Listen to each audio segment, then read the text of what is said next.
What's going on, everybody? It's your boy C-Zar, and we are talking about HBAR today at the request of Stargazing. Stargazing, we're doing this for you. I did remember you, my friend. I got you, bro. Hit that like button, subscribe if you want to see more content like this, and thank you all for being here. I wasn't going to make this video, but I decided to because I was compelled, not just by you, Stargazing, but by the charts themselves, right? You've got this look where you're in this kind of like flag of a move, right? You moved up, you've got this flag here, whatever you want to call it, right? It's a consolidation phase.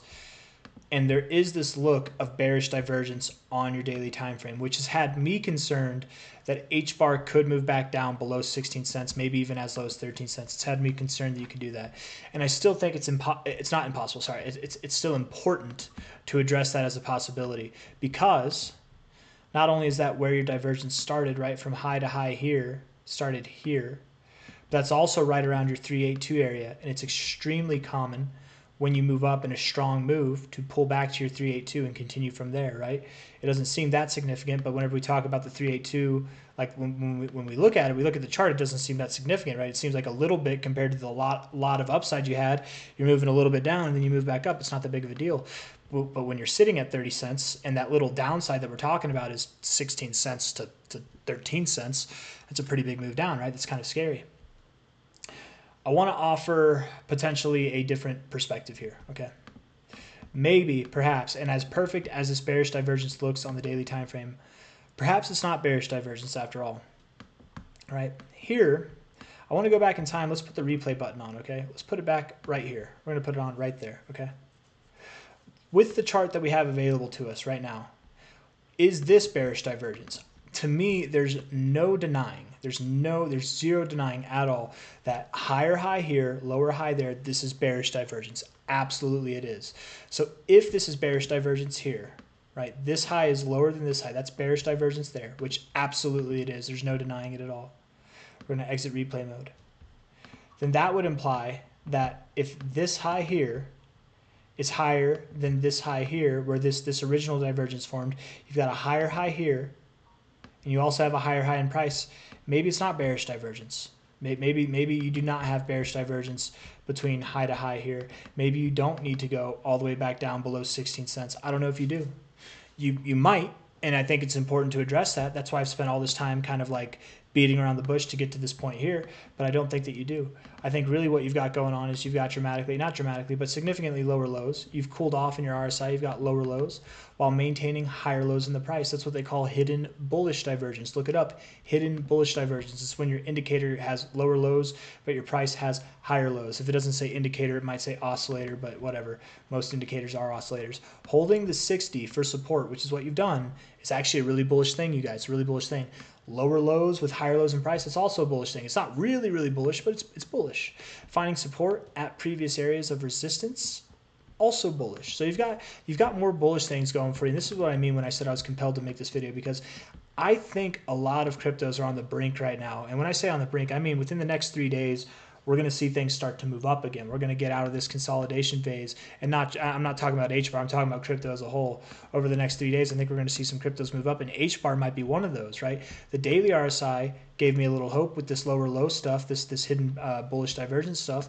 Looking at the 4-hour RSI also, you've broken out of your downtrend here.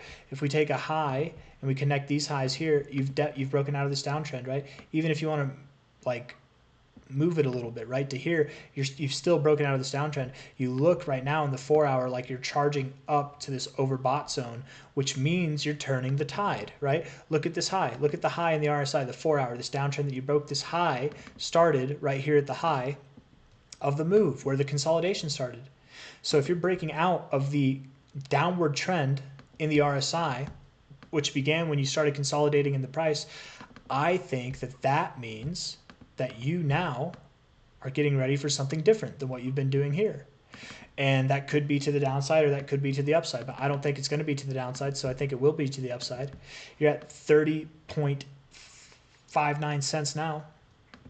Where's the next target going to be? That's the question, is it not? That's the question. The question, or the answer to that question, hopefully, is 45 cents to 67 cents. Yeah, I think so. The 1618 here is previous areas of resistance. That's your all-time highs, right? And then the 1886 up here, also kind of near your all-time highs there. High to low here. Yeah, man. I'll tell you what. HBAR. You get about 45 cents, and you're probably not stopping till you're at $1.20. So I don't know what your next target is, in other words. You could move up just a little bit more and top off here at 45 cents. Maybe you move up even a little bit more than that and you top off around like 55 cents, 65 cents maybe. But I would think if you top off, if you move above 45 cents, I don't think you're stopping until you're at $1.20. So it's kind of hard to say, but HBAR by the end of January, if not by the end of April, you're going to be at 120. The hard thing to say is not if you're going to be at 120, it's when you're going to be at 120, $1.20. Are you going to do it by the end of April or by the end of January? That's the question. Anyways, we'll figure that out as it comes. I have a feeling it could be by the end of January. We'll see. Anyways, guys, hit that like button, subscribe if you want to see more. HBAR definitely does look like it's at the precipice on the brink of breaking out and moving higher. And that's all I got for you. So take care. See you on the next one. Bye-bye.